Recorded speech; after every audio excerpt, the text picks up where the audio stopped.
of involuntary manslaughter as to Madison Baldwin, we find the defendant guilty of involuntary manslaughter.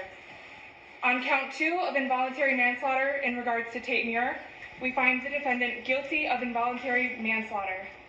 On count 3, as to involuntary manslaughter regarding Hannah St. Juliana, we find the defendant guilty of involuntary manslaughter. And in count 4 of involuntary manslaughter against Justin Schilling, we find the defendant guilty of involuntary manslaughter.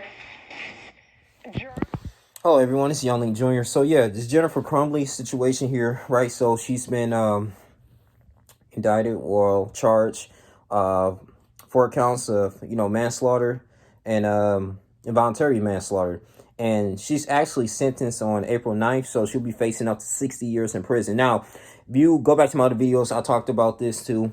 This is kind of deep to me because Oxford, that's back in my my state, right? So I only been there like maybe one time in my life. There is kind of in the suburban area, and that was due to sports and me in track and field, back in high school. And I know a couple of people there, but or her with Ethan Crumbley, when he killed those young men and women, man, in school. It was crazy, man. And he injured 7 other people. Wow. So I believe he killed 4, and yeah, 4 students injured 7, and this happened November 30th, 2021. Now, you may think too, like Jennifer Crumbley, according to documents and everything, they say that she ignored the text messages. This is before the shooting. Even then he was like looking up for guns. She was encouraging that, and then when the incident happened, she ran away. And I remember talking about this. The Detroit Police Department called her in an abandoned building. It's ridiculous, man. So we're going to read a little bit more further here on CBS News. He says, when asked about Crumbley's testimony, Schilling said, you'll think as a human being in a situation that we're in that, you would have a level of respect, a level of honesty about you to project something, positive in the situation. And I didn't really take much good out of that whole testimony. Yeah, that's when she was talking. James Crumbley is accused of not getting his son the necessary help, which is the father of Ethan Crumbley, for his mental health. And he's going to be on trial. And he's for purchasing the gun for the son, which was used in the shooting. My first thoughts today are with the families of the victims and the community so terribly impacted by this tragedy, said Oakland County Sheriff Michael Bolchert. You have my unwavering support. I know that this is not just a reopening of a wound. It is tearing wider. A wound has yet to heal. Each time my staff relives that terrible day in that school through their testimony, I can see the burden in their faces. It's sad. Really sad, man. They said the jury deliberated 11 hours, and this was a 1-week trial. They came up with a decision. It wasn't a long trial, but the deliberation was pretty long, man.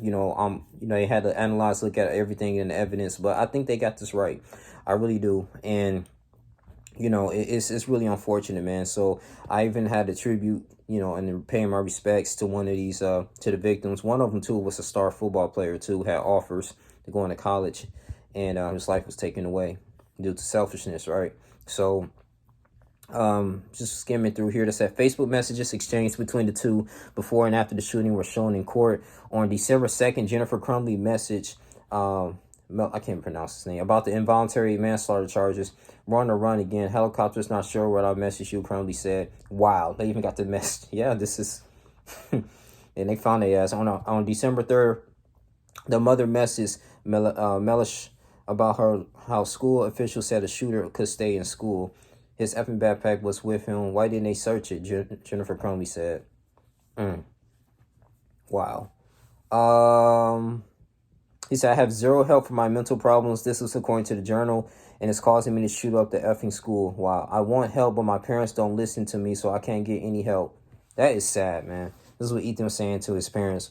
My parents won't listen to me about help or a therapist. I want to shoot up the effing school so badly. Wow. Soon I'm going to buy a 9mm pistol, and this is really graphic here. I'm about to shoot up the school, and he said, spend the rest of my life in prison. It's sad, man. So, like I said, so thank you for the men and the women in the jury. It's very difficult, but I believe they got this trial right, so, and yeah, man, I think the fathers too be charged as well, but this is crazy, man.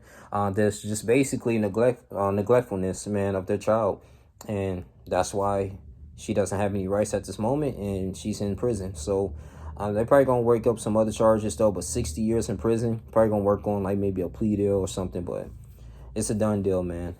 So like I said, rest in peace to the victims, but I'm just glad this is done. Justice was served.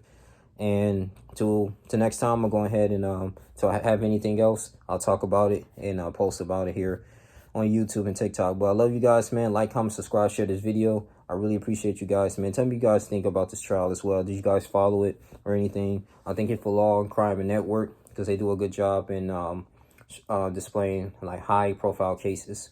But that's all we have to say. I love you guys, man. I'm out. Deuces.